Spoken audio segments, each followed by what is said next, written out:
Mi nombre es Juan Camilo Correa, muy contento de estar acá. El tema que vamos a tratar es qué hay de nuevo en cáncer de colon. En realidad es como un poquito variado. Hay varias cositas que discutir. Yo pienso que lo importante es como dejar como algunos puntos claros y eso es lo que voy a intentar hacer en estos minutos. Entonces, ¿qué hay de nuevo? Lo vimos en 4 temas. Pero, ¿qué hay de nuevo en carcinomatosis peritoneal? ¿Qué hay de nuevo en la terapia total neoayudante de recto? ¿Qué hay de nuevo en tamizaje? ¿Y qué hay de nuevo en el tipo de linfanectomías, especialmente en la linfanectomía del colon derecho? Entonces, en carcinomatosis peritoneal, ya muchos han oído hablar acerca del HIPEC o de la quimioterapia hipertérmica intraperitoneal o de la cirugía que le llaman Sugar Baker. No es una cirugía nueva. Aquí les traigo la referencia de la primera vez que fue publicado. El primer trabajo del doctor Sugar Baker fue en 1995. Estamos hablando de ya hace 26 años que se reconoce pues la evidencia de este procedimiento. Obviamente no es un procedimiento para todo el mundo, sino para pacientes selectos. ¿Qué incluye el procedimiento? Incluye entrar a la cavidad abdominal, a hacer una evaluación sistémica, utilizar una cosa que se llama el índice de carcinomatosis peritoneal, que se lo voy a explicar a continuación, y ese índice trata de determinar cómo es la carga tumoral que tienen los pacientes, tratando de dar un poquito de objetividad para la evaluación, porque digamos que cuando ustedes han visto, han tenido la oportunidad de leer la descripción operatoria de un colega que dice múltiples nódulos en peritoneo, uno no sabe dónde están localizados, cuál era el tamaño, entonces digamos que esas descripciones tan someras se quedan como cortas para tener una real visión de la carga tumoral que tienen los pacientes. En ese procedimiento se hace la citorreducción, incluye la omentectomía, la oforectomía por el riesgo de transmisión celómica a los ovarios pero en el caso de las mujeres, y la peritonectomía en algunos casos, que es de donde está comprometido, o si es el mesotelioma, como hay un defecto de campo, se hace una peritonectomía total. Y luego se hace, se hace el baño o la irrigación con quimioterapia hipertérmica. El PCI, como ven aquí al lado izquierdo, uno lo que hace es dividir el abdomen en 9 áreas. Para mí, yo mentalmente siempre digo que son las 9 áreas de cómo vimos las causas de dolor abdominal en los libros de semiología que veíamos. Y adicional, dividir el intestino delgado en 4 áreas: el intestino superior, el inferior, el ilion superior y el inferior. Y ahí aplicamos la ley de los 5. La ley de los 5 es, si no hay nódulos, se califica 0. Si hay un nódulo que es menor de 0.5, o sea, si hay nódulo o varios nódulos que sumados en carga todos dan menos de 0.5 centímetros, se califica como 1. Si es de 0.5 a 5 centímetros, se califica como un 2. Y si es más de 5, la confluencia de los tumores se califica como un 3. En total, como son 13 áreas, el máximo de PCI puede ser 39, pero digamos que la determinación y la explicación la explicación de cómo está distribuido este PSI en los diferentes campos es de una ayuda vital pues para la referenciación de los pacientes con carcinomatosis peritoneal. A pesar de que no es un procedimiento nuevo, digamos que no se ha como masificado el conocimiento de que se pueden beneficiar y que hay evidencia que demuestra que sus pacientes se benefician de hacer la quimioterapia hipertérmica con la citorreducción. Este es un estudio de 523 pacientes que ya tiene algunos años, que fue realizado por el doctor Elías, y él demostró que la supervivencia libre de enfermedad y la supervivencia en estos pacientes sometidos a citorreducción con quimioterapia fue superior. Y ellos lo que demostraron después es que un marcador importante de que esos pacientes se beneficien, tengan una mayor supervivencia, es la citorreducción completa. ¿Qué quiere decir eso? Que se haya extraído en cirugía todo el tumor.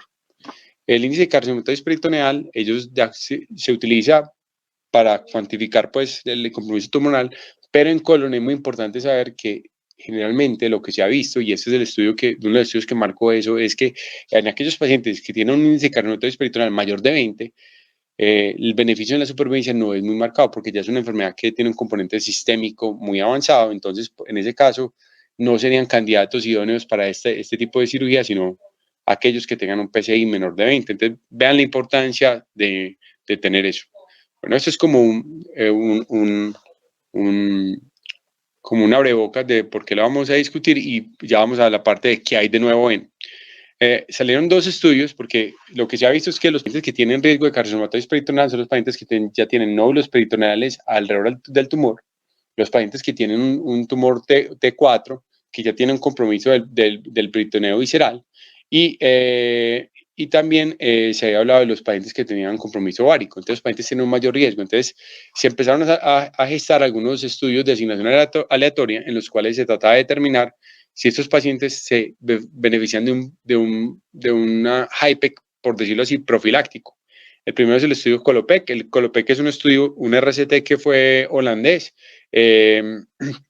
A los pacientes que tenían alto riesgo, le hacían una laparoscopia, después le hacían reducción, o sea, le hacían resección del tumor, después le hacían una laparoscopia y después al grupo experimental le hacían una citorreducción con HIPEC. Ellos lo que encontraron después de todo eso es que no hubo diferencia en el tiempo libre de enfermedad ni en la supervivencia general en ambos grupos. Por lo tanto, este es el primer estudio que dice que la citorreducción como adyuvancia, o sea, en pacientes que tienen riesgo de desarrollar carcinomatosis, pero que no la tienen desarrollada, no es beneficioso. El otro estudio es el estudio francés, que fue el Profilochip. El Profilochip cogió ese grupo de pacientes que tenían nódulos peritoneales aislados, que tenían metástasis ováricas o que eran T4, y a esos pacientes los sometieron y los dieron nuevamente entre una laparotomía de segunda mirada con HIPEC o simplemente seguimiento. Y ellos lo que vieron es que no encontraron diferencias significativas ni en la recurrencia libre de peritoneo a los 3 años, ni diferencias en la supervivencia libre de enfermedad a los 5 años, ni en la supervivencia a los 3 o a los 5 años. En conclusión, lo que quería traer con este estudio es que el HIPEC en adyuvancia demostró que no es beneficioso. Hay otro estudio, ustedes lo pueden ver, que fue un estudio muy interesante, que ha sido de gran discusión pues, en el medio de qué hacer, es el estudio PRODIGY 7. Ese estudio lo que hizo fue comparar la citorreducción, o sea, simplemente extraer el compromiso peritoneal de los tumores con la citorreducción y añadir la quimioterapia. Lo que ellos vieron es que cuando compararon, es que no encontraron diferencia. No encontraron diferencia. Ellos utilizaron un quimioterapéutico que era el oxaliplatino durante 30 minutos. O sea, después de la citorreducción, se bañaba el peritoneo. Primero se aumentaba la temperatura hasta 41 o 42 grados y luego se hacía un baño con oxaliplatino durante 30 minutos. Lo que ellos vieron es que muchos de esos pacientes ya tenían quimioterapia previa con oxaliplatino, pero cuando los llevaron allá después a la citorreducción, lo compararon con los pacientes que solamente se les hizo la citorreducción sin el baño de quimioterapia, no encontraron diferencias significativas. Ellos hicieron un estudio, un análisis de subgrupos, en el cual ellos trataron de ver si había como alguna diferencia en algunos subgrupos de pacientes, pero no es un análisis que, yo digo, es un análisis que nosotros debemos tomar como con un granito de sal, porque no es muy confiable, porque no era un estudio, digamos, no era un análisis de subgrupo planeado a priori. Y digamos que para tener validez, pues para tener validez epidemiológica, se debe hacer que al inicio del estudio ellos planteen la necesidad de hacer, listo, vamos a hacer esta comparación, pero adicionalmente vamos a comparar estos pequeños subgrupos a ver si hay alguna diferencia. Y ellos no lo hicieron. Entonces, este análisis de subgrupos no fueron planeados, no fueron balanceados, y ustedes van a ver, por ejemplo, que ellos tratan de defender que de pronto el oxaliplatino en pacientes con PSI de 11 a 15 puede funcionar, pero ustedes ven que en un grupo están 18, en otro son 28, entonces son grupos pequeños, no son balanceados, no es una evidencia confiable. Este estudio lo que generó a nivel mundial fue una gran discusión de entonces qué vamos a hacer con la cirugía de Sugar Baker. ¿Seguimos, no seguimos? La discusión ha sido como ha sido beneficioso pues en la literatura, porque hemos visto que cuando se desarrolló este tipo de cirugía, cada uno fue implementando el agente quimioterapéutico que más le beneficiaba, pero no había como definido un estándar como de estudio de cuál sería el mejor. Lo que sí está demostrado, ya está como consolidado, es que 30 minutos de oxaliplatino a nivel in vitro y a nivel in vivo en este RCT no mostró beneficio. Y ya lo que se está buscando hacer es estandarizar qué quimioterapéutico vamos a utilizar, durante cuánto tiempo, a qué presión y a qué temperatura pues, en la cavidad. Y lo que se dice es que ahora vamos a hacer mitomicina. Ese es un editorial que me pareció muy interesante, porque Brendan Moran es de Basingstoke en Inglaterra. Ellos hacen generalmente 2 cirugías de estas al día. Y él lo que más dice es que, ojo, nosotros no podemos, hay una forma que, como ellos lo expresa, que digamos que por sacar el agua con el que bañamos el bebé, por botar el agua sucia con el que bañamos el bebé, no podemos botar al bebé. Es decir, cuando comemos el Prodigy 7, vimos que había unas supervivencias en pacientes con carcinomatosis peritoneal, supervivencias medianas de 41 meses, que si nosotros vamos a comparar con series antiguas es una supervivencia demasiado grande. O sea, la citorreducción y el HIPEC han demostrado beneficio. Listo, posiblemente el oxaliplatina no sea la gente a utilizar, pero eso quiere decir que este tratamiento, digamos, integral del peritoneo no se debe abandonar, porque si comparamos con cuánto era la supervivencia hace unos 10, 15 años de estos pacientes con carcinomatosis peritoneal, era alrededor de 14 meses. Entonces estamos viendo supervivencias en pacientes selectos de 42 meses, que es casi 3 veces lo que teníamos previamente. Entonces, la conclusión de esto es, primer punto es, hay que escoger bien los pacientes para la quimioterapia hipertérmica, hay que referenciarlos bien, ojalá si ustedes lo llegan a determinar o ver con una buena descripción del PSI en la nota operatoria, y para ya ser manejado por uno de los grupos de la ciudad pues que maneja el peritoneo. Hay una cosa que es muy interesante nueva y es la terapia total no ayudante en recto. En recto, ya lo que todos, yo creo que todos tenemos estandarizado o tenemos como definido que generalmente el recto se da quimio-radioterapia preoperatoria para disminuir la tasa de recurrencia local, y después de la quimioterapia preoperatoria ya se hace la cirugía. Sin embargo, salieron dos estudios que son muy interesantes. El primero es el estudio rápido, es un estudio que fue en varios países, fue de origen holandés, que incluyeron pacientes con T4A, sea de recto T4A, con invasión venosa extramural, que tengan ganglios positivos o que tuvieran el margen circunferencial positivo en la resonancia preoperatoria. Y lo que ellos hicieron fue coger a estos pacientes y someterlos a un comparativo. Hicieron quimioradioterapia por quimioradioterapia corta, pues quimioradioterapia, corta, y luego les daban 6 ciclos de Capox o de Folfox, o sea, quimioterapia, darles toda la quimioterapia antes, no después de la cirugía, y llevarlo después de la cirugía, comparado con lo que nosotros hacemos usualmente, que es la radioterapia de 5 semanas y después a las 8 semanas llevar la cirugía. Entonces, eso empezó, porque ellos hacen esquema corto. Ellos dicen que el esquema corto de radioterapia, o sea, solamente darle una semana de radioterapia junto con la quimioterapia puede generar la disminución del tamaño tumoral y facilitar la cirugía. Entonces, este estudio vio que el fallo del tratamiento por enfermedad era menor en los pacientes que se hacía la terapia total no ayudante. La metástasis a distancia, que eso es uno de los factores más importantes, disminuyó en el grupo que se le daba la quimioterapia previo a la cirugía.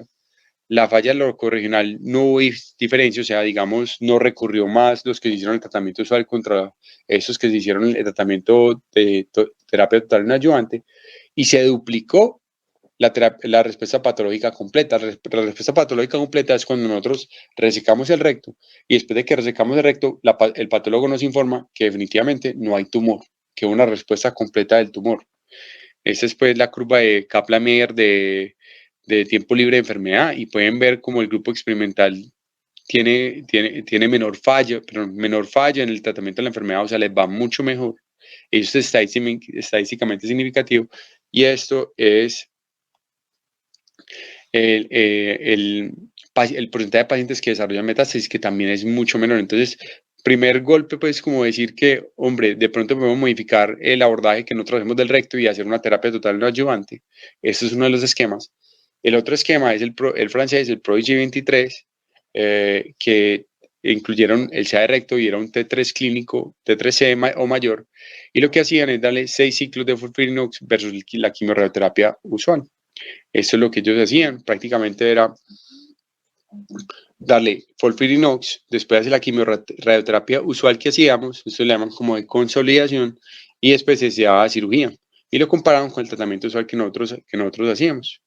Entonces, ¿Qué es lo que ellos compararon? Que los eventos libres de enfermedad eran, o sea, el tiempo libre de enfermedad era mucho mejor en los pacientes con quimioterapia, con el tratamiento experimental. Tenían un periodo libre de enfermedad a los 3 años que era mucho mayor. La supervivencia no cambió, pero el número de metástasis a distancia nuevamente es menor en el grupo de terapia total no ayudante. Entonces ustedes pueden decir, listo, pero es que mira pero ¿por qué estamos adoptando esto si la supervivencia no cambió? Pero acuérdense que estos dos estudios solamente tienen seguimiento 3 años. Y es posible que nosotros más adelante veamos una diferencia de la supervivencia general cuando ya hagamos más años, pues cuando tengamos más años de seguimiento. Estas son las curvas de Kaplan-Meier que podemos ver una diferencia del periodo libre de enfermedad, que es mucho mejor en el grupo de neoadyuvancia, también en el periodo, pues, en los pacientes que no desarrollan metástasis. Y eso es lo que yo les decía. Y este estudio también duplicó la tasa de respuesta patológica completa sin sacrificar el éxito de la cirugía con los R0. Bueno, listo. Ahora, ¿qué es mejor? Si ustedes dicen, bueno, ¿qué es mejor? El abordaje rápido, el holandés del esquema corto y luego el esquema corto de radioterapia y luego la quimioterapia, o el otro esquema francés, no hay ningún comparativo. Es muy interesante que está este estudio que todavía no ha salido, solamente tenemos el abstract que salió. Es un estudio del Memorial Sloan Kettering del doctor Julio García Aguilar y es lo que está tratando de comparar. Ellos están tratando de hacer un esquema de preservar el recto y le dan 4 meses de quimioterapia y hacen quimioterapia de inducción, que le dan la quimioterapia antes de la quimioterapia, o le hacen quimioterapia y luego le hacen consolidación con la quimioterapia. Y lo que ellos dicen aquí más o menos, de acuerdo a ellos, es que para ellos, ellos creen que la tasa de respuesta de la quimioterapia y quimioterapia de consolidación es mucho mejor, con un mejor desempeño y con una mayor tasa de respuesta clínica. Entonces, pero digamos que no ha salido, estamos esperando que salga como para empezar a definir qué abordaje recomendamos más. Bueno, de tamizaje.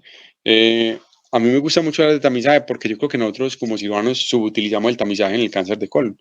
O sea, no sé si ustedes sabían que hay unas guías de manejo de cáncer de colon colombianas en los cuales se sugiere se sugiere el uso del tamizaje. Esas guías son del 2012, no han cambiado y recomiendan la sangre oculta con materia inmunoquímica, con materia fecal inmunoquímica, que es lo que llaman el FIT test. Cada 2 años o la colonoscopia. Lo recomiendan a partir de los 50 años para la población en riesgo promedio, o sea, la población general. Si usted tiene un paciente de consanguinidad en primer grado que tiene, digamos, un antecedente de cáncer de colon a los 55 años, ellos recomiendan hacerlo iniciar el tamizaje 10 años antes, o sea, a los 45. Y hay que estar pendiente de qué sucede pues a nivel colombiano, porque digamos la Academia Americana de Cáncer, debido a que ha habido un aumento en la incidencia de cáncer colorectal en pacientes jóvenes a nivel mundial, está recomendando bajar la edad de inicio del tamizaje. Entonces, ya el tamizaje lo que está buscando no es a los 50, sino a los 45. Entonces, esto es una cosa que nosotros, yo creo que nos falta como implementarlo más en nuestro medio, en nuestro país, y ya empezar a discriminar si de pronto debemos bajar nuestra edad a los 45 años. Bueno, el último tema, del D3 en colon derecho. Voy a tratar de ser un poquito como concreto en esto. Espero que no haya sido como muy rápido al hablar. El D3 es que ya hay una definición de qué es lo que es la excisión D3. La excisión que nosotros veníamos haciendo cuando uno hace un D1 es solamente los ganglios que están al nivel paracólico. El D2 es como los ganglios que están alrededor de la ileocólica, la cólica, que son las arterias intermediarias, pero el D3, en el colon derecho sobre todo, implica el vaciamiento central, que sería la ileocólica y la vena mesentérica superior en su cara lateral. Y hacer todo eso. Entonces esto se ha venido discutiendo últimamente porque, ¿qué es lo que pasa? Que se ha visto que el colon derecho puede tener, en esos ganglios de 3, puede tener algunos ganglios positivos hasta en el 22%. Entonces, como estamos viendo que hay pacientes que recurren en este sitio, después de digamos, le hacemos un D2 y a los 2, 3, 4 años tiene una recurrencia ganglionar en ese sitio, se está hablando de la posibilidad de hacer D3 de entrada y ver qué beneficios tendría para los pacientes. Y sobre todo que eso, digamos que el compromiso ganglionar va a cambiar mucho de acuerdo a dónde se ubica el tumor, pues. Obviamente, entre más esté cercano a la flexura hepática, mayor va a ser el porcentaje, o en la flexura hepática o en el transverso, mayor va a ser el porcentaje de compromiso ganglionar central. Entonces, este es una revisión sistemática y un metaanálisis muy bueno que salió este año, que tratan de definir eso. Entonces, aquí pueden ver a la izquierda cómo es una colectomía derecha D2 convencional. Hay otro que es la excisión completa del mesocolon, en el que, digamos, uno trata de sacar todo el meso del colon de manera íntegra entre los planos embriológicos. Ahorita les voy a mostrar un video de eso.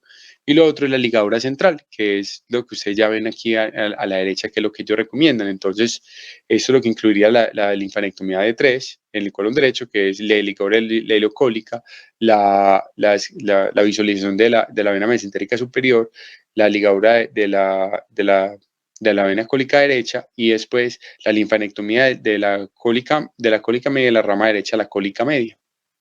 Bueno, ese metaanálisis, ¿qué fue lo que demostró? Que ese metaanálisis hay que tenerlo, también leerlo con un poquito con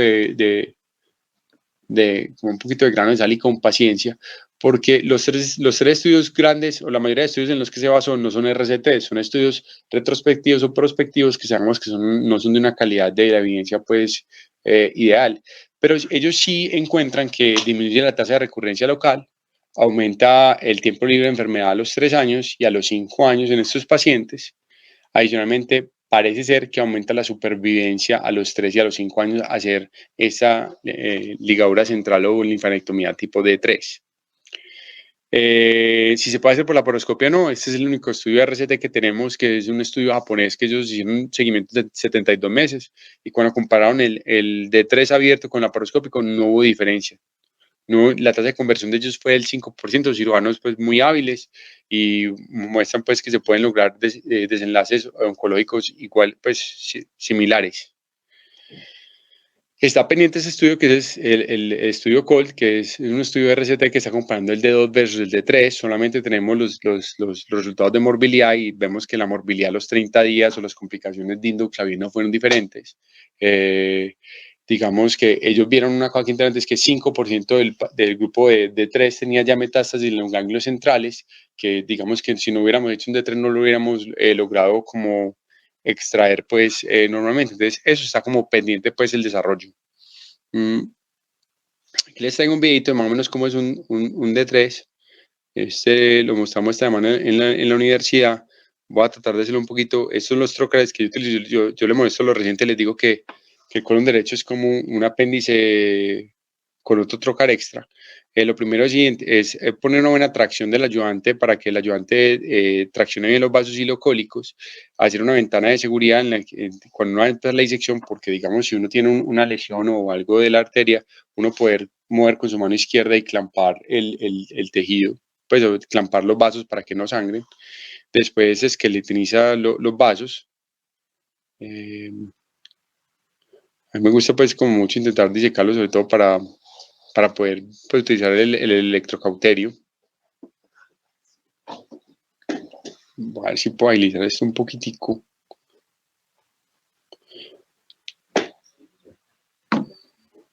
Y bueno, aquí lo escribimos y ya empezamos la disección de la vena mesentérica superior. Entonces, ¿qué es lo importante? Que se esqueletiniza la vena mesentérica superior. Lo que vieron los japoneses es que cuando uno esqueletiniza también la parte anterior de la arteria mesentérica superior, compromete los plejos nerviosos y el paciente queda con una diarrea crónica, entonces no es lo ideal. Aquí estamos acercándonos hacia el tronco L. El tronco L ha recibido especial atención últimamente por esta disección de 3 y ya hay varias revisiones sistemáticas de la anatomía del colon derecho. Porque digamos que es un sitio de preocupación de sangrado. El tronco L generalmente mide 22 milímetros y uno debe tener como manejo de esta área para que no nos genere como un sangrado significativo, pues. Bueno, a ver, un poquitico. Aquí hacemos la ligadura de los vasos ilocólicos. Y ya después de la ligadura de los vasos ilocólicos, hacemos la disección de la rama derecha de la cólica media con la linfadenectomía de su porción proximal.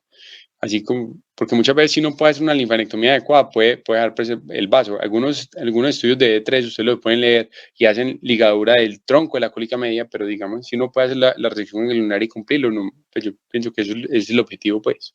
Y si podemos preparar vasculatura, mucho mejor. Aquí ya conseguimos ir en sentido cefálico hasta el colon, a través de todo el mesocolon transverso. Empezamos a rodear el colon y darle la vuelta para digamos, a generar la incisión y poder pasar la grapadora.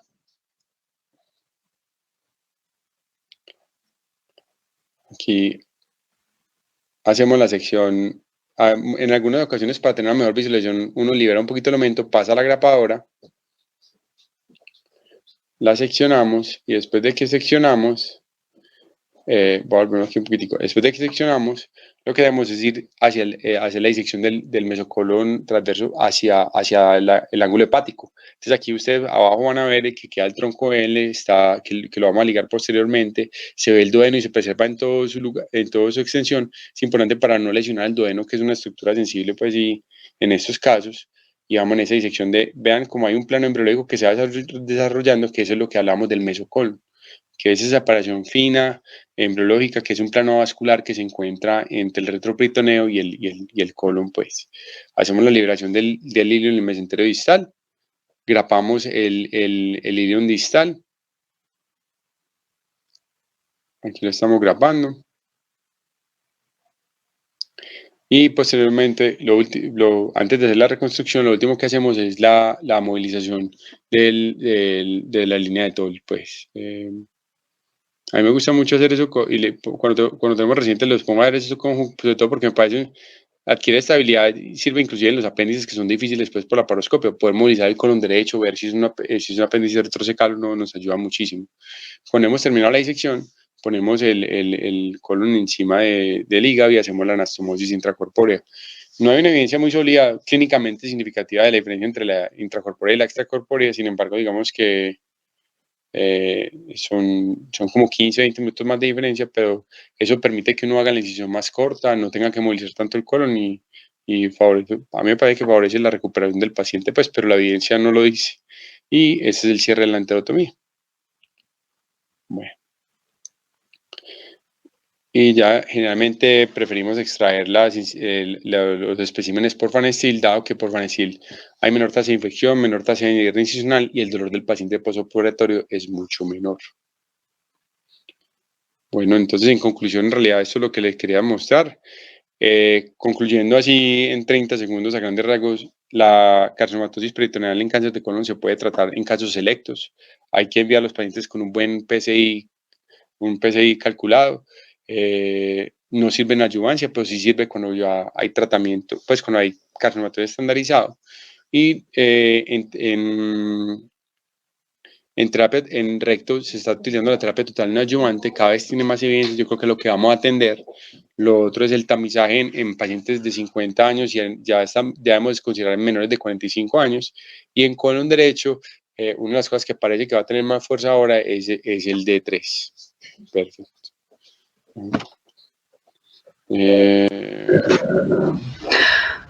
Bueno, agradecemos al doctor Juan Camilo por su completa actualización sobre el manejo de cáncer de colon. Tenemos entonces varias preguntas en el auditorio. La primera ¿es suficiente con un estudio tomográfico para hacer el diagnóstico de carcinomatosis o siempre se debería hacer la paroscopia exploratoria? Muy buena pregunta. Pues depende. Entonces, primero, acuérdense que la estadificación completa de cáncer de colon es TAC de tórax y abdomen. Muchas veces fallamos nosotros como comuneros porque solamente fallamos en el abdomen, pero hay que hacer TAC de tórax y abdomen. La sensibilidad de la tomografía para la detección de carcinomatosis depende del tamaño de la carcinomatosis.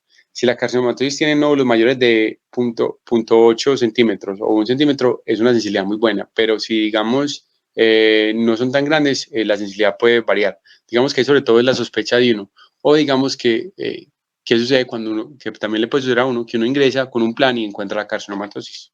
Y hay de tener en cuenta en qué escenario está, qué hacer, si el paciente requiere algo paliativo urgente o se puede diferir a un centro de tratamiento de peritoneo. Bueno, la siguiente pregunta es, ¿pacientes con cáncer de colon y metástasis tienen algún beneficio resecar el primario sin la metastasectomía o solo debería al paciente? Muy buena pregunta. Eso sí una discusión última, pues que hemos tenido muchas veces porque sí, pero digamos que el último RCT que todavía no salió publicado, pues salió el abstract en ASCO, dice que no hay beneficio de la supervivencia. Pero que hay que tener muy claro, ojo, los pacientes con cáncer de colon metastásico, con quimioterapia ya tienen una mediana de supervivencia hasta de 36 meses. Entonces, el hecho de que no le pueda sacar todo, la segunda pregunta es, ¿puedo hacer algo paliativo por ellos? Porque tienen una estenosis, están sintomáticos, necesitan una colostomía, una resección del primario, eso también lo tengo que tener en cuenta. Y la última pregunta es, ¿la condición de irresecabilidad y definir solo manejo paliativo en cáncer de colon debería ser siempre decisión del cirujano oncólogo? Sí, pues yo diría cirujanos o oncólogos, porque yo creo que la segunda mirada o la opinión de otro compañero siempre es valiosa, pues, me parece. Eso es todo, muchas gracias.